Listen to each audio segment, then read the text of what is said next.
Hello and welcome everyone to today's Story Clinic. In today's Story Clinic, we're gonna watch a 3-minute video of one of my favorite business storytellers that is out there, Bob Iger. Bob Iger is the CEO of Disney, and in this 3-minute video, he's gonna talk about a pivotal moment when Disney decided to acquire Pixar from Steve Jobs. It's an incredible video. Check it out right now. After that, I'm going to share with you a few nuggets, a few of the techniques that Iger is using to tell this incredible story. All right, let's go. We were announcing the acquisition of Pixar from Pixar. We had gone up to Pixar's headquarters in Emeryville, California. It was a $7.4 billion acquisition, and we would be announcing it at around 1 o'clock California time after the stock market closed. And we were assembled in a conference room, kind of waiting for the announcement to be made, and Steve showed up at the door and said, pointed his finger at me or did sort of this and said, "Can we go for a walk?" And I thought, this can't be good. He wants to get out of the deal, or he wants more money, or he wants something. I just thought, hey, why would he want to go for a walk with me on the brink of making this gigantic announcement? And we went for a walk. The Pixar campus, this beautiful campus with beautiful walking paths, and there was a bench. The two of us sat down, and he put his arm behind me on the bench. I thought, this is very interesting. I wasn't close with him at this point. I was getting close. Yeah. And he said, "I'm going to tell you something that only my doctor and my wife knows." Whoa. And he had had cancer a few years earlier. It was announced, and he was operated on, and he declared himself cured. It was a form of pancreatic cancer that was operable. And this was a few years after that. And nothing had been said more about his illness or about his medical condition because it was assumed he was fine. And he said, so he said to me, "I'm telling you something only Lorene Jobs, his wife, and my doctor knows. And you can't tell anybody else." I'm thinking, this has got to be momentous in some form. Were you thinking then that the cancer had come back? Well, when he said doctor, You thought, I immediately thought something's bad here.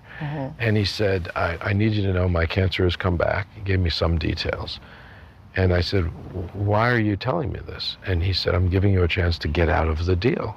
I said, "Get out of the deal?" And I looked at my watch. There was a clock ticking at this point because we had announced a press conference, and we were going kind of live to the world to tell everybody about this deal.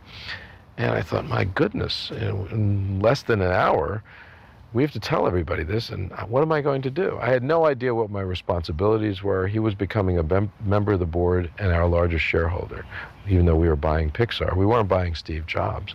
And I said, "You need to tell me more." And he told me that he had a 50-50 chance of living for 5 years. And I said, "Can you tell me more?" And he told me it had metastasized to his liver. And I think I even asked, "Give me some more perspective." And he said, "My son is in high school, is going to graduate in 4 years. I'm going to be at his graduation."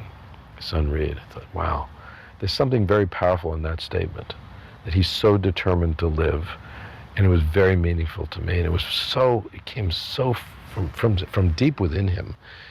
And I could tell he was emotional about it. And I said, "Look, I have no idea what my legal responsibilities are here. You have my word, I won't tell people. I don't really know what the right thing to do here is from a corporate perspective, but my sense is that we should go through with this. I'm not going to back out. I appreciate the opportunity." Isn't that an incredible story? It's so powerful, right? Now, what makes it so powerful? For me, there are, I'd say, 3 main things why I absolutely love Bob Iger's story. First one is, it's very visual. You can really see every single scene in front of your eyes. As listeners, it feels like we're part of the story. Example, at the beginning, he talks about, at one point, Steve Jobs comes towards him and says, "Can we go for a walk?" Very visual, right? Another one was that they both sit down at this bench and Steve puts his arm around him. That's super visual, right? These are the type of things that you want to have in your story. Second, he creates anticipation. Throughout the story, Bob Iger shares what is going on in his mind. He shares some of the worries, fears, hopes that's going on in his mind. One example, right at the beginning, when Steve Jobs tells him to go for a walk. He says, oh, this can't be good. Oh, he wants to get out of the deal. Why does he want to talk right now, right at the brink of making this acquisition? See, he shares some of these inner thoughts, this inner dialogue that is going on. The moment that we hear that, we as listeners, we want to know what's going to happen. How's the story going to evolve? And lastly, it's very emotional. Sure, anytime that you talk about topics like death, it is very emotional. But even in these moments, Iger uses language to make it even more emotional. What he does there are two moments that I absolutely loved. First moment was when he said, I'm going to tell you something that only my wife and my doctor knows. Ooh, deep, right? Second moment was, my son is going to graduate in 3 years. I'm going to be there for his graduation. Ooh, also right, deep.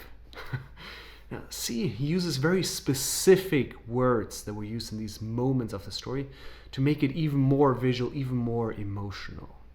That's it. That's the story clinic for today. If you enjoyed this video today, please make sure to give this video a like, subscribe, and hit that notification bell. We have tons of more videos coming up on some of the most incredible storytellers that are out there. So wherever you are, happy storytelling. Bye-bye.